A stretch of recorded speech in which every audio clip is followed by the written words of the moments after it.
তাহলে গাছ বেশি দিন গাছ বাঁচে না। একটা মানুষের মাথায় যদি পছন্দ থাকে সেই মানুষটা বেশি দিন টিকতে পারে না। তাই রাজনীতির মাথা হলো ঢাকা শহর, রাজনীতির মাথা ঢাকা মহানগর। সেইভাবে এই মাথাটাকে আমরা প্রথম টার্গেট করেছি। মাথাটাকে সুস্থ রাখতে হবে, মাথাটাকে শক্তিশালী করতে হবে। যার কারণে আজকের এই ঢাকা মহানগর উত্তর এবং দক্ষিণের যৌথ সভা। আমি কৃতজ্ঞতার সাথে স্মরণ করছি ঢাকা মহানগর দক্ষিণের সংগ্রামী সভাপতি সাইফুল ইসলাম, সাধারণ সম্পাদক ইসমাইল হোসেনকে, যারা আমাদের আজকের এই যৌথ সভাকে সফল করার জন্য বলিষ্ঠ ভূমিকা পালন করেছে। স্মরণ করছি ঢাকা মহানগর উত্তরের ভারপ্রাপ্ত সাধারণ সম্পাদক জুয়েল খন্দকার এবং আব্দুল মান্নানকে, যারা আজকের এই সভাকে সাফল্যমণ্ডিত করার জন্য ভূমিকা রেখেছেন। আমি এই কেন্দ্রীয় কমিটির পক্ষ থেকে তাদেরকে কৃতজ্ঞতা জানাই। তার পাশাপাশি বলতে চাই, আজকের এই আজকের এই সমাবেশ, আজকের এই উপস্থিতি আমার কাছে যথেষ্ট মনে হয় নাই। তারপরেও আমি অত্যন্ত উল্লসিত, উজ্জীবিত যে এইভাবেই সামনের দিকে আমাদেরকে এগিয়ে যেতে হবে। আমরা আশা করি এই 16 ডিসেম্বরের যে প্রোগ্রামটা হবে, আমরা 14 ডিসেম্বর শহীদ বুদ্ধিজীবী দিবস আমরা সকাল 9টায় রায়ের বাজার বদ্ধভূমিতে পুষ্পস্তবক অর্পণ করব। যাই যে থানাগুলো আপনারা আজকে উপস্থিত হয়েছেন, প্রত্যেক থানা থেকে কমপক্ষে 100 জন করে আমরা ওই দিন রায়ের বাজারে বদ্ধভূমিতে উপস্থিত থাকব এবং শহীদ বুদ্ধিজীবীদের স্মরণে আমরা পুষ্পস্তবক অর্পণ করব এবং স্থায়ী ওখানেই আমরা একটা পথসভা করব। আপনাদের এই উপস্থিতি আমার কাছ আমি আশা করি আপনাদের কাছ থেকে। পাশাপাশি আমরা 16 ডিসেম্বরের অনেক প্রোগ্রাম হাতে আসছে। আমরা 16 ডিসেম্বর সকাল 9টায় ধানমন্ডি 32-এ সর্বকালের সর্বশ্রেষ্ঠ বাঙালি জাতির জনক বঙ্গবন্ধু শেখ মুজিবুর রহমানের প্রতিকৃতিতে পুষ্পস্তবক অর্পণ করব। পরবর্তী সময়ে আপনাদের মতামতের ভিত্তিতে আমরা 2টি বা 3টি বাস নিয়ে জাতীয় স্মৃতিসৌধে যাব। সেখানে জাতির শ্রেষ্ঠ সন্তানদের উদ্দেশ্যে আমরা পুষ্পস্তবক অর্পণ করব এবং পরবর্তী সময়ে, যেটা বেলাল ভাই বলেছে, হয়তো আগের দিন অথবা ওই দিন আমরা ট্রাকে বিজয়ের গান, বঙ্গবন্ধুর ভাষণ, শেখ হাসিনার ভাষণ আমরা ওই দিন সারা দিন ব্যাপী আমরা ট্রাকের মধ্য দিয়ে আমরা পথসভা করব এবং আমরা সেই অনুষ্ঠানটাকে উদযাপন করব। আমি গত প্রেসিডিয়াম এবং সম্পাদক মন্ডলীর মিটিংয়ে বলেছিলাম, আজকে যারা আমরা এখানে উপস্থিত হয়েছি আমাদের সবার বয়স প্রায় 40-এর উপরে, 40-এর নিচের বয়স খুব কম। অনেকের বয়স 60, 65, 70-এর কাছাকাছি। আমি জানি না আপনারা এই স্বাধীনতার বিজয়ের সুবর্ণ জয়ন্তী আমাদের জীবনে আর কোনোদিন আসবে না। আমরা 100 বছর বিজয় উৎসব পাবো কিনা আমরা জানি না, কিন্তু আপনার জীবনের একটা শ্রেষ্ঠ অর্জন, শ্রেষ্ঠ ঐতিহাসিক ঘটনা এই বিজয়ের সুবর্ণ জয়ন্তী। সেই কারণে আমরা সিদ্ধান্ত নিয়েছিলাম গত মিটিংয়ে যে আমরা যেই সব নেতৃবৃন্দ আমরা আজকে উপস্থিত হব, আমরা শপথ করব এই বিজয় দিবসটাকে স্মরণ করে রাখার জন্য। সেই কারণে আমরা নিজেরা প্রত্যেকে কমপক্ষে 5টা, সর্বোচ্চ 10টা, তার উপরে যারা করতে পারে মিনিমাম 5টা 5 feet by 3 feet, 8 feet by 5 feet আকারের ফেস্টুন তৈরি করে আমরা ঢাকা শহরে লাগাবো বঙ্গবন্ধু সৈনিক লীগের নামে। আপনারা যার যার ছবি দিয়ে আপনারা নেতা হন। আপনাদেরকে আহ্বান আমাদের কেন্দ্রীয় কমিটির পক্ষ থেকে, আপনাদেরকে সমন্বয় করবে আপনাদের মহানগরের প্রেসিডেন্ট সেক্রেটারি। আমাদের কাছে ডিজাইন থাকবে, শুধু আপনি আপনার ছবিটা বসাই দিয়ে আপনার পদবি এবং নাম দিয়ে এই ফেস্টুনগুলো আপনারা তৈরি করবেন। এরকম একটা প্রোগ্রাম আমাদের হাতে আছে। সংগ্রামী সাথী ও বন্ধুরা, এই সুবর্ণ জয়ন্তীকে কালারফুল করার জন্য, রঙিন করার জন্য আমরা আরো প্রোগ্রাম হাতে নিয়েছি। সেটা হলো আমরা 50 পাউন্ডের একটা কেক 32 নম্বর আমরা কাটবো, বিজয়ের উল্লাস করব। আমরা 50টি বেলুন আকাশে উড়াবো, যেই বেলুনের মধ্যে লেখা থাকবে বঙ্গবন্ধু সৈনিক লীগ। আমরা সেই প্রোগ্রামটা সকালবেলা 32-এ ফুল দেওয়ার পরে আমরা হয়তো করার চেষ্টা করব, আপনাদের পার্টিসিপেশন সেখানে থাকবে। আপনারা শুনেছেন যে আমিও বলেছি যে এই 50 বছর কিন্তু আপনার জীবনে কোনোদিন আসবে না। আপনাদের কাছে একটা জিনিস আমি অনুরোধ রাখতে চাই, গত 1 থেকে 1.5 বছর থেকে বঙ্গবন্ধুর শতবর্ষ উদযাপন হচ্ছে। সেই উদযাপনকে কেন্দ্র করে রাষ্ট্রীয়ভাবে বিভিন্ন পয়েন্টে বঙ্গবন্ধুর শতবর্ষের মুরাল তৈরি করা হয়েছে। যদি পারেন আপনারা একা গিয়ে বাচ্চাকে নিয়ে, বউকে নিয়ে ওই মুরালের সামনে একটি ছবি তুলেন যেখানে লেখা আছে বঙ্গবন্ধুর শতবর্ষ। এইটা কিন্তু এই মার্চের পরে আর থাকবে না। আপনাদের স্মৃতি থাকবে, আপনাদের সন্তান নাতি নাতনিরা দেখবে যে বঙ্গবন্ধুর শতবর্ষের পোস্টারের সামনে আমার বাবা, দাদা, চাচারা দাঁড়িয়ে আছে। সেই স্মৃতি চিন্তা করা যায় না, আপনি আর কোনোদিন সেটা পাবেন না। বঙ্গবন্ধুর শতবর্ষ আর কোনোদিন আসবে না। সেটা আমি করেছি, আমি উঠিয়ে রেখেছি, আমার বাচ্চাকে নিয়ে উঠাইছি, আমার ওয়াইফকে নিয়ে উঠাইছি। আপনারা সেটা করেন, বঙ্গবন্ধুকে ভালোবাসেন, এখানে অনেকেই সেটা স্মৃতি হিসাবে রেখেছে। সংগ্রামী সাথী বন্ধুরা, আমরা এই দাঁড়াচ্ছ কেন তুমি?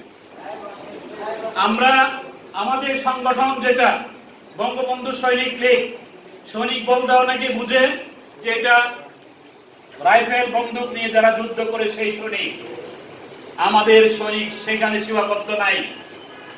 বঙ্গবন্ধুর আদর্শকে লালন করে ধারণ করে যারা নিজের জীবনকে বাজি রেখে বঙ্গবন্ধুর স্বপ্নের সোনার বাংলা নির্মাণে কাজ করতে চান, তারাই হলেন বঙ্গবন্ধুর সৈনিক, এবং সেই সৈনিকদেরকে নিয়ে আমরা কাজ করি।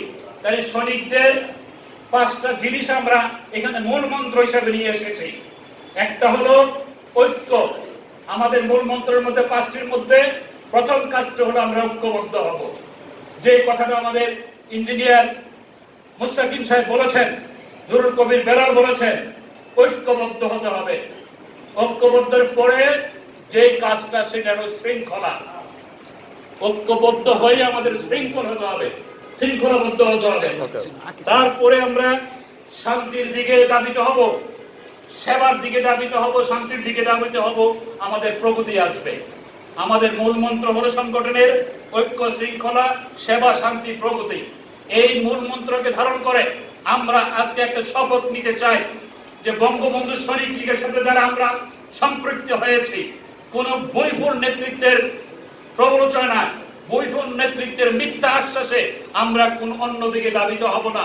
সেইভাবে কি আমরা ঐক্যবদ্ধ আছি? আপনাদেরকে একটা আশার বাণী শোনাতে চাই।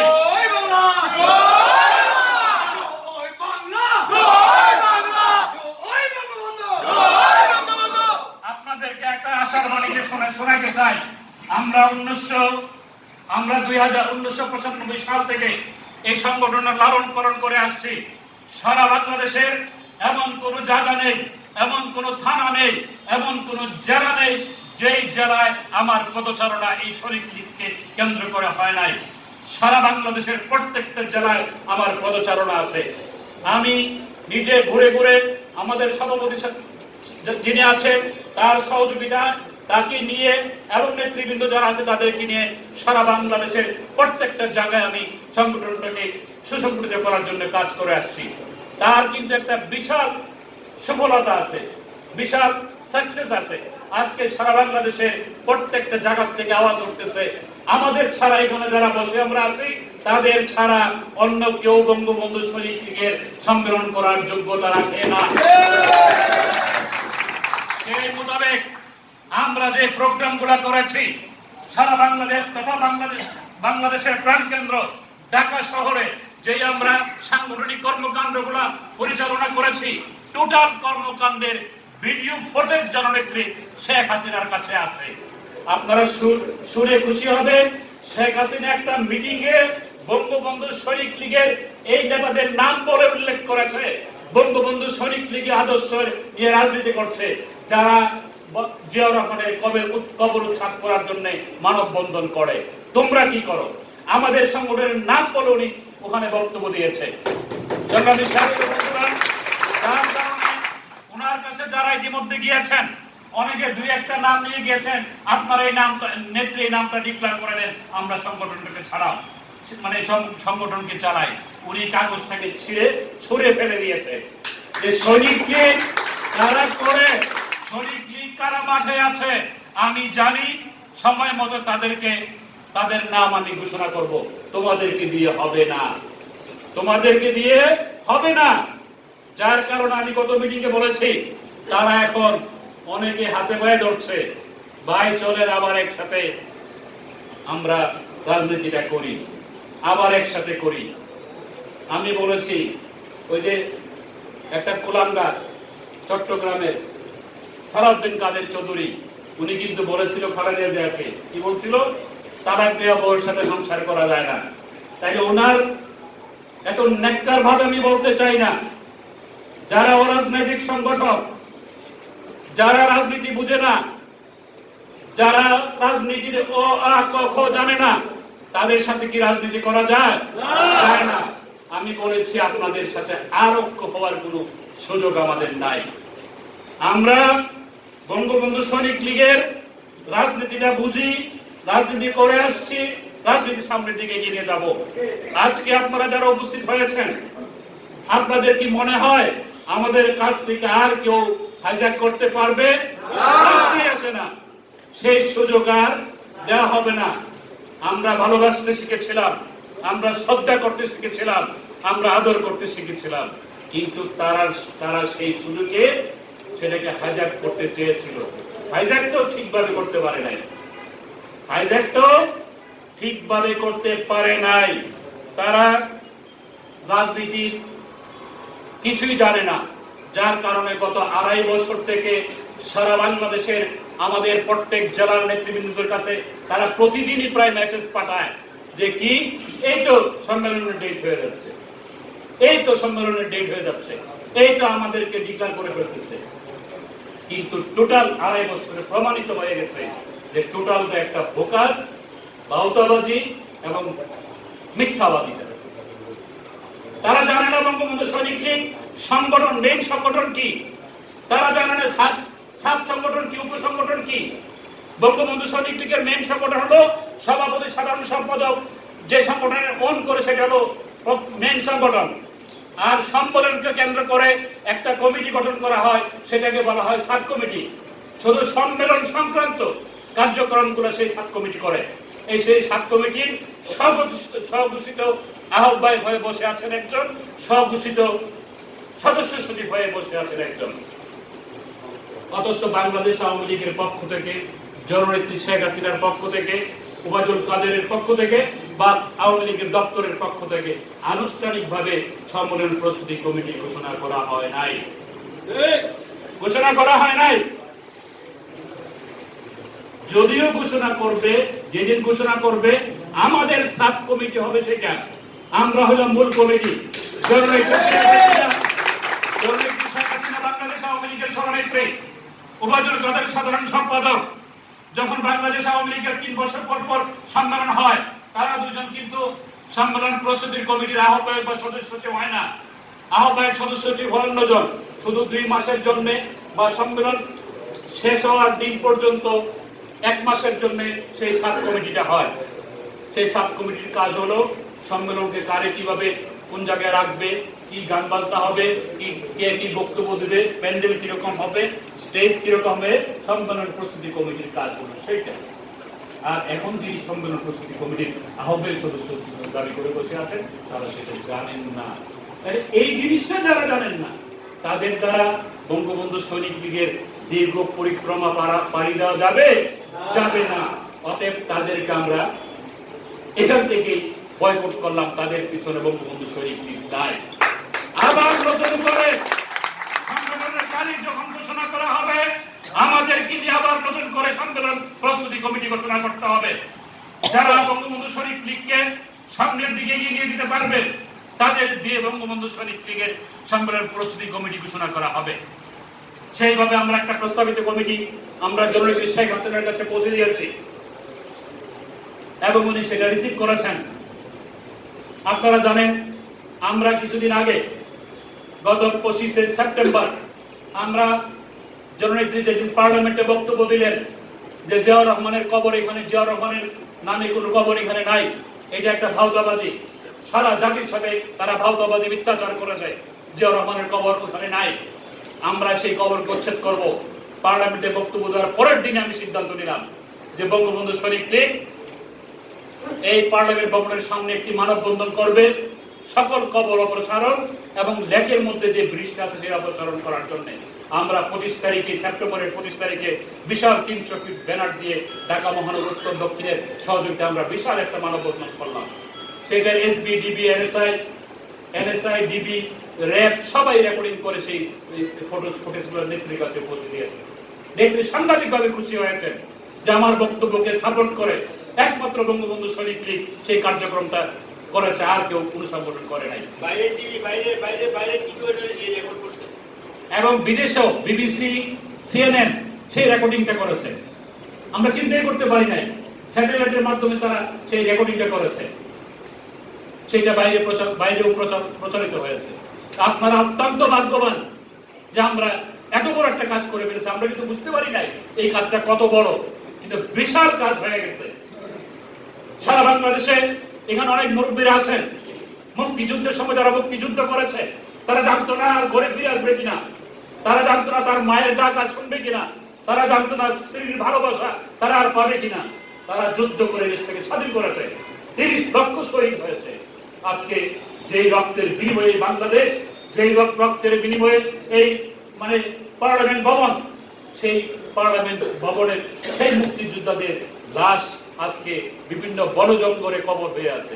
অথচ 1971 সালে সবুর খান, যিনি পাকিস্তানি শাসককে পরামর্শ দিয়েছিলেন যে বাঙালিদেরকে 5-6 লক্ষ বাঙালি যদি তোমরা মেরে ফেলতে পারো, বাঙালিরা স্বাধীনতার স্বপ্ন দেখবে না, স্বাধীনতার কথা বলবে না। সেই মোতাবেক 1971 সালের 25শে ডিসেম্বর, যেটাকে আমরা 25শে মার্চ, যেটাকে আমরা কালো রাত্রি বলি, এক রাত্রি প্রায় লক্ষাধিক মানুষকে তারা হত্যা করেছিল এই সুবর খানের পরামর্শে। এই সুবর খানের লাশ আমাদের মুক্তিযুদ্ধের রক্তের বিনিময়ে অর্জিত এই পার্লামেন্ট ভবনের পশ্চিম পাশের দক্ষিণ কোণারে তার লাশ অবস্থান করছে। চিন্তা করা যায়, আপনারা চিন্তা করেন, সেই সময় যদি মুক্তিযোদ্ধারা হেরে যেত, সেই সময় যদি মুক্তিযুদ্ধদের হারায় ফেলতে পারত পাকিস্তান, আপনি কোথায় থাকতেন? আমরা কোথায় থাকতাম? মুক্তিযুদ্ধদের পরিবার কোথায় থাকতো? আমি জানি না, আরো প্রায় 1-1.5 কোটি লোককে তারা হত্যা করে ফেলত। মাত্র 1 সপ্তাহের মধ্যে মুক্তিযুদ্ধ যদি আমরা হেরে যেতাম, 1 সপ্তাহের মধ্যে 1-1.5 কোটি লোক তারাও হত্যা করত। এবং তাদের যে দোসর ছিল বাংলাদেশে, এই রাজাকার আর বদরান খান, তারা ঘরে ঢুকে ঢুকে আপনার মা, বাবা, ভাই, বোন সবাইকে হত্যা করত। আমাদের জাতির জনক বঙ্গবন্ধু শেখ মুজিবুর রহমানের বিশাল হৃদয়, উনি মাফ করে দিলেন, কিন্তু বললেন যারা চিহ্নিত রাজাকার, যাদের বিরুদ্ধে নির্দিষ্ট অভিযোগ আছে, তাদেরকে উনি ক্ষমা করেন নাই। চিন্তা করা যায়, সেই শাহজাহান রহমান তার লাশ পার্লামেন্ট ভবনের সামনে, সেই মশিউর রহমান জাদুমিয়া তার লাশ পার্লামেন্টের ভবনের সামনে, যিনি বঙ্গবন্ধুকে হত্যা করার জন্য প্ররোচনা দিয়েছেন, যিনি কি বঙ্গবন্ধু হত্যাকাণ্ডের সবচেয়ে বেশি বেনিফিশিয়ারি, সেই জিয়াউর রহমানের লাশ একটা ডিজাইনকে নষ্ট করে দিয়ে তার লাশ, তথাকথিত লাশ, এখানে একটা বাক্স এনে শুয়ে দেওয়া হয়েছে। আমরা এই বঙ্গবন্ধু সৈনিক লীগ আজকে যত সভা থেকে ঘোষণা করতে চাই, আমরা সেই মানববন্ধন আমরা ঘোষণা করেছিলাম যে 16 ডিসেম্বর 1971 থেকে 2021 50 বছর পূর্তির আগে, বিজয়ের পূর্তির আগে যদি এই তথাকথিত জিয়াউর রহমানের কবর এবং লেকের পাড় থেকে ব্রিজ পাশাপাশি এই দক্ষিণ পশ্চিম কোণের যে লাশগুলো আছে রাজাকারদের, সেই লাশগুলো যদি অপসারণ করা না হয়, বঙ্গবন্ধু সৈনিক লীগ সফল কোরাল নিয়ে জিয়াউর রহমানের আমরা স্থাপনা ভেঙে ফেলবো। 16 তারিখের পর আমরা 16 তারিখ পর্যন্ত আমাদের স্মারকলিপি প্রধানমন্ত্রীর কাছে দেওয়া আছে। 16 তারিখ পর্যন্ত আমরা স্পিকারের কাছে আমাদের স্মারকলিপি দেওয়া আছে। আমরা নিয়মতান্ত্রিক ভাবে আন্দোলনটা করতে চাই। আমরা এই আন্দোলনটা সারা বাংলাদেশে ছড়িয়ে দেব। আমরা 16 তারিখের পরে ঘোষণা করব কোন দিন আমরা জিয়াউর রহমানের কবর দাও কোরআন খুন্তি নিয়ে ভাঙতে যাব। আপনারা সেদিন উপস্থিত থাকবেন। প্রত্যেকের কাছে জায়গা থাকবে, কোরাল থাকবে, কোদাল থাকবে, শাবক থাকবে। আমরা ব্রিজ ভেঙে ফেলবো, আমরা জিয়াউর রহমানের সেই স্থাপনা ভেঙে ফেলবো। সংগ্রামী সাথী ও বন্ধুরা, আজকে যারা এই বঙ্গবন্ধু সৈনিক লীগকে নিয়ে মিথ্যাচার করছেন, আপনারা তাদেরকে চিনেন। তাদের নাম আমি নিতে চাই না, তাদের নাম নিয়ে আমি তাদেরকে উচ্চ আসনে বসাইতে চাই না।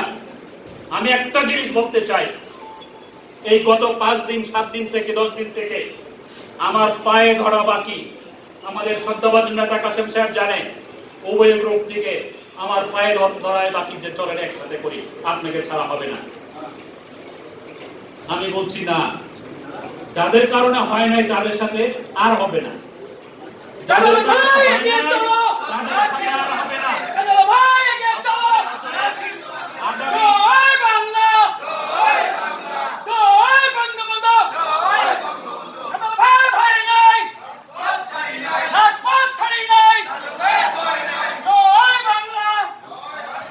আমি ভয় পাই না, নাজর ভাই ভয় পায় না।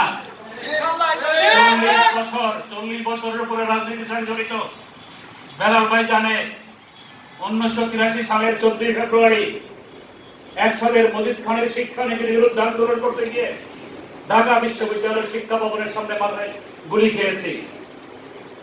লাশের সাথে আমাকে ফেলে দেওয়া হয়েছিল।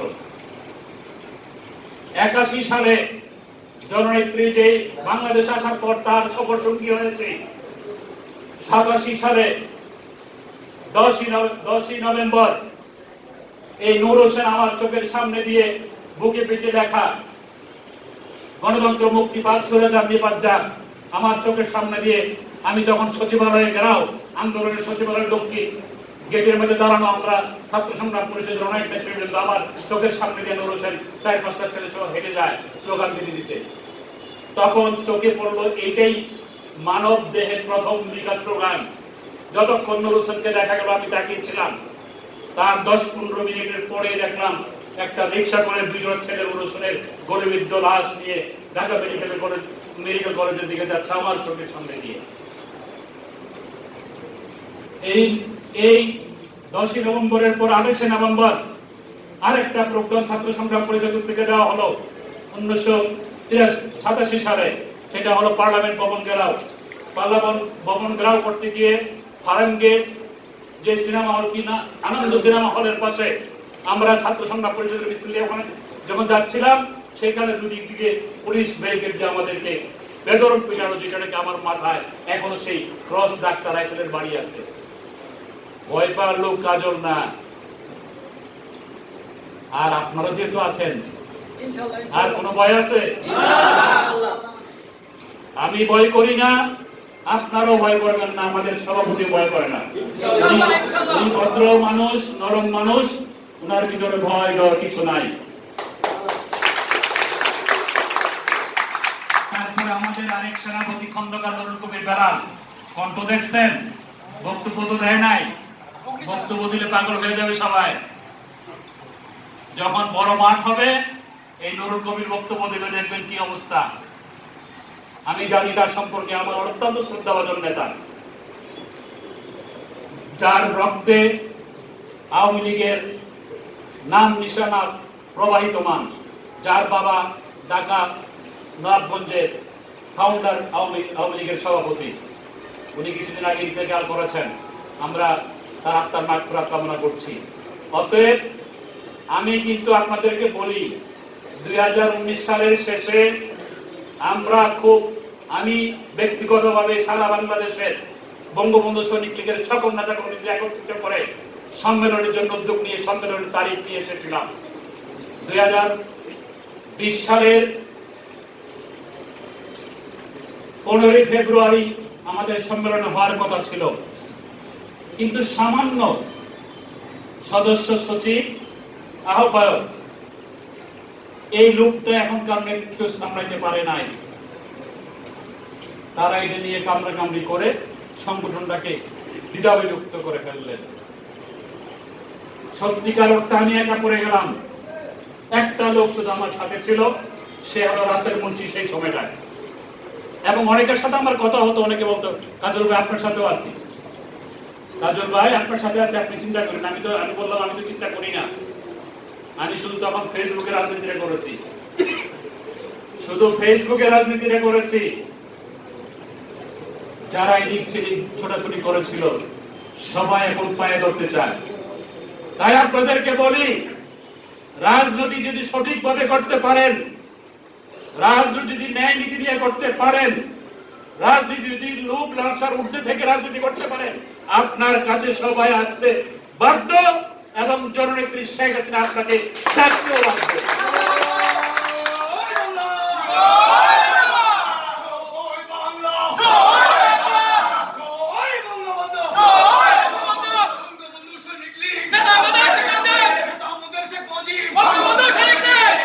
রাজনীতি হলো মানে এক একজন এক এক রকমের মূল্যায়ন করে। হিন্দি তো ইয়াতে কি বলে আমাদের বেড়ায় অনেকগুলো হিন্দি না উর্দু বললেন জানি না, আমি হিন্দিও বুঝি না উর্দুও বুঝি না। ইন্ডিয়ার একটা সিনেমাতে দেখলাম মাঝে মধ্যে দেখতাম, একজন ডায়লগ দিচ্ছে অনুপম খের, মনে না কে, অনুপম খের, সে বলছে রাজনীতি হামারা কাম নেই, সির্ফ রাজ করো নীতি নেই। তাইলে যারা নীতি নাই রাজ করতে আসে তারা কি রাজনীতিতে টিকে? টিকে না। আমরা নীতি নিয়ে রাজনীতি করতে এসেছি, আর এইসব বইপুররা রাজ করতে এসেছে, এই সংগঠনটাকে বিক্রি করতে এসেছে। তাই তারা বেশি দিন টিকার কথা না, আর টিকেও নাই। আমি আপনাদের সামনে ঘোষণা করতে চাই, দৃঢ় কণ্ঠে ঘোষণা করতে চাই, রাজনীতিতে ছিলাম, আছি, থাকবো এবং আপনাদেরকে নিয়ে থাকবো, আপনাদেরকে নিয়ে থাকবো। অতএব কাজল ভাই ভয় নাই, স্লোগান দেওয়া দরকার নাই, দরকার আছে? আমি 32-এ দাঁড়ায় আছি, 32-এ আমরা ফুলতে দেখলাম বঙ্গবন্ধু সৈনিক লীগ, রাসেল মুন্সি আমার সাথে প্রথম কাতারের দিকে, কাশেম ভাই ভদ্রলোক মানুষ হোটেলের যাতে বসান খেলা থেকে আপনি বসে থাকেন, তখন উনি প্রায় অসুস্থ পর্যায়ে বসে আছেন, আমরা মিছিলে অনেক লোক ছিলাম। হঠাৎ করে পান্তপথের মোড় থেকে একটু ভিতরে একটা হোটেলে জঙ্গি ধরা পড়েছে, সেখানে র্যাব অপারেশন করতেছে জঙ্গিটাকে রিকভার করার জন্য, রেস্কিউ করার জন্য। আমার আশেপাশে প্রায় 60-70 জনের মতো পুলিশ রাইফেল নিয়ে দাঁড়ায় আছে। হঠাৎ করে বিকট শব্দ, যে বোমাটা বুলন্দের কাছে সেটা আওয়াজ ফেটে গেল। ফেটে যাওয়ার পরে পুরো হোটেলের বারান্দাটা নিচে পড়ে গেল। আমার সামনে দেখলাম বন্দুক পড়ে আছে, পুলিশ নাই, লোক নাই, সবাই তো। রাসেল ভাই টান দিয়ে বললাম রাসেল স্লোগান ধরো, আমি দিতেছি। আমি স্লোগান দিলাম, স্লোগান দেওয়ার সাথে সাথে আবার পরিপূর্ণ পুলিশ ধরে এসে আমার বন্দুক। এখন এরকম সৈনিক হয়ে হবে না, একজন যদি থাকি আদর্শ এবং ন্যায় নীতি দিয়ে থাকবো, রাস্তা দ্বারা যুদ্ধ করবো। যার কারণে বীর শ্রেষ্ঠ মাত্র 7 জন হয়েছে, সারা বাংলাদেশের সবাই বীর শ্রেষ্ঠ হয় নাই, বীরোত্তম হয়েছে, বীর প্রতীক হয়েছে, বীর বিক্রম হয়েছে। বীর শ্রেষ্ঠ যেমন নূর মোহাম্মদ, তার পিছনে প্রায় 60 থেকে 70 জন মুক্তিযোদ্ধা, স্ট্যান্ড গান, তার পায়ে গুলি লেগে গেছে, পাঞ্জাবিরা প্রায় 500-700 পাঞ্জাবি অলরেডি সামনের দিকে মুভ করছে। সে একাই স্ট্যান্ড মানে এলএমজি ব্রেল গুলা নিয়ে, ব্রেল মানে চেইনের যে গুলিগুলা, দাঁড়ায় বলছে তোমরা আস্তে আস্তে পিছাও, আমি একা দাঁড়ায় আছি। তার পা ঝাঁঝরা হয়ে গেছে, সে গুলি করছে একা। যতক্ষণ তার কাছে গুলি ছিল একা দাঁড়ায় গুলি করছে, তার পিছনে সব সাথীদেরকে সে মানে সেফ জায়গায় পাঠিয়ে দিয়েছে। সৈনিক হলে সেই রকম হতে হবে। অমুক ভাই কি বলছে, দুদলমান, এক পা আমার ওইদিকে আরেক পা এদিকে হবে না।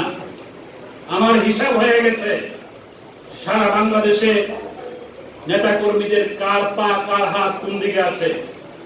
কাজল ভাই আপনার সাথে আছি, কাজল ভাই আপনি তো আমার প্রাণ প্রিয় নেতা, আবার একজনের কাছে আপনি আমার নেতা। আমার বোঝা হয়ে গেছে, অতএব আল্লাহ যা করে ভালোই করে। গত 2 বছরে সম্মেলন না হয় সারা বাংলাদেশের নেতাদের চরিত্র এবং চেহারা আমি বুঝে গেছি। জানি না কি হবে, আদর্শিক সংগঠন গড়ে তুলব। বঙ্গবন্ধুর স্বপ্নের সোনার বাংলা বিনির্মাণে জননেত্রী শেখ হাসিনার হাতকে শক্তিশালী করার জন্য যা করা দরকার এই বঙ্গবন্ধু শহীদ লীগ করবে। বঙ্গবন্ধু শহীদ লীগ শেখ হাসিনার ব্যাংকট হিসেবে দাঁড়িয়ে থাকবে। কাশেম ময়দানে আরেকটা ঘটনা না বললে নয়। আমি এই অদম কাজল 2001 সাল 2001 বাংলাদেশ আওয়ামী লীগকে চক্রান্ত করে হারিয়ে দেওয়া হলো। বাংলাদেশ আওয়ামী লীগ নিশ্চিত ছিল যে 2001 সালে পাস করবে এবং পাসও করেছিল। 173টা সিট পেয়েছিল 2001 সালে বাংলাদেশ আওয়ামী লীগ। উল্টে দেওয়া হয়েছে প্রশাসনিক কোর মধ্য দিয়ে। এই যে বেলা এলাকায় নুর আলী সাহেব, আমি নুর আলী 2টা মিটিংয়ে বক্তব্য দিয়েছি। 2 মিনিটে বক্তব্য দেওয়ার পর আমার কাছে 50,000 টাকা দিচ্ছে যে আপনি টাকায় দেবেন। 50,000 টাকা এটা খরচ করে 2 মিটিংয়ে বক্তৃতা বেরোলে জানেন। নুর আলী সাহেব পাস করছিল, তার ভোটের বাক্স নদীতে পাওয়া গেছে। 2001 সালে